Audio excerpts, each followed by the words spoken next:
Hi, and welcome to the Toma Vocal Production channel. I'm answering a question that was posted by one of our subscribers. He writes, I just discovered your channel and loving all the things you're teaching. I was wondering if you'd be able to do a video on vocal health. And then he asked a series of questions. In our last video, we talked about cooling down after a long singing session, either performing or rehearsing. You can find that link right here. Today we're going to talk about a few other things that he asked about, singing through a straw technique and other vocal health issues.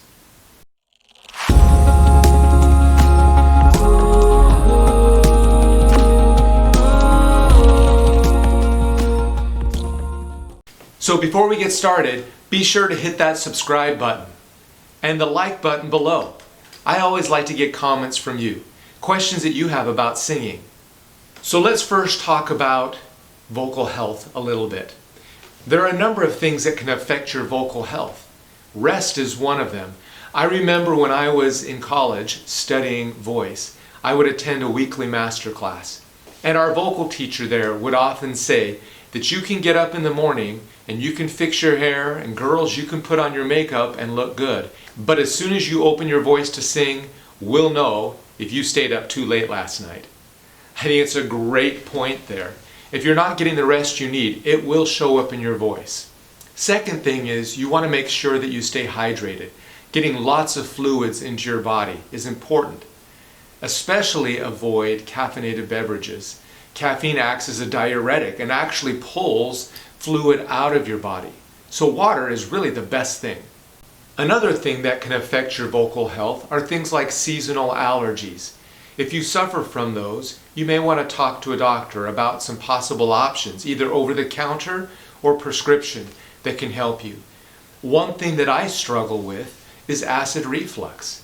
And so again, talking to your doctor can help you find some solutions that will help to resolve some of the issues that can affect your singing voice.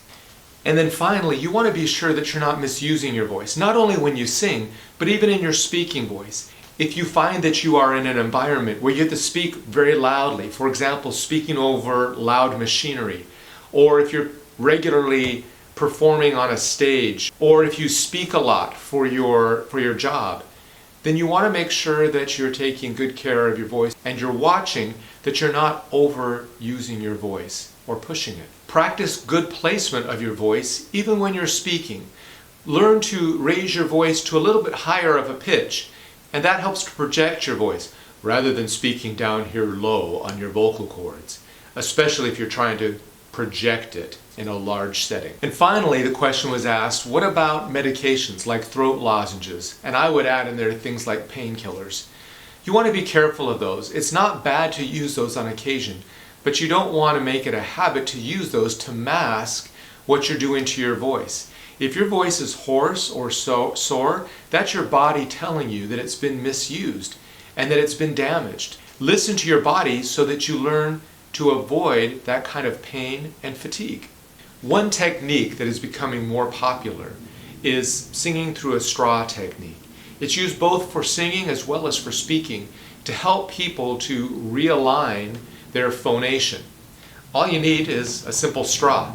It can be a plastic straw or a paper straw or even a metal straw. Any of them will work. And what you want to do is you're going to put it in your mouth and we're going to sing through the straw. This is called SOVT, or semi-occluded vocal tract. And what that simply means is that your mouth is partially closed. So you're going to put it on here and you're going to try and sing an ooh sound through the straw, pushing a lot of air through that. What this does is it ensures that we're using air to create proper compression. It also ensures that we're bringing those vocal folds in evenly and create a nice vocal fold approximation. We're going to simply sing an ooh on one pitch in an easy range for you.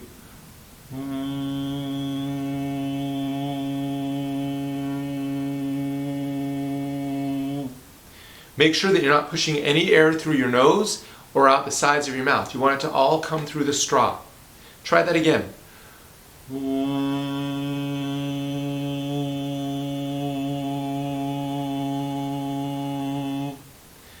After you've done that a few times, then we're going to start moving it through the range. you're just going to slide your voice up and slide it back down.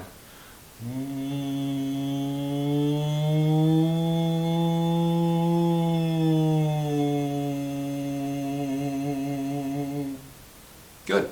Make sure you're breathing, and each time you want to push it and go a little higher. Make sure you move through your passaggio, secondo, up to a higher range.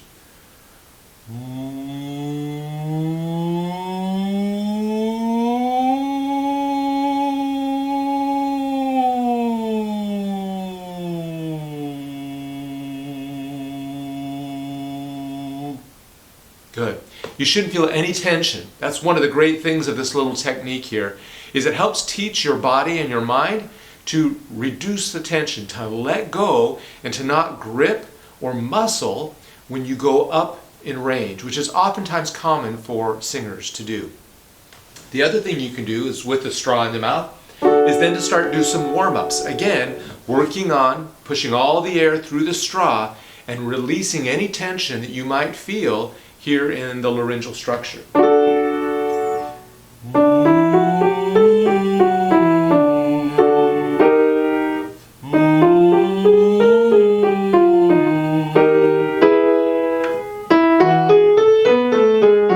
You just keep singing down that ooh.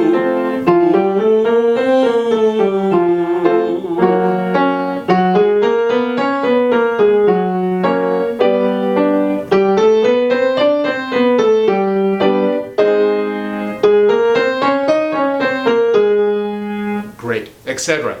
And you can pick up any of the vocal warm-up videos that I have posted and use them just using the straw. So how do you take care of vocal tension? What are some of the things that you have found that helps you to release your voice and to not grip? Put those in the comments below.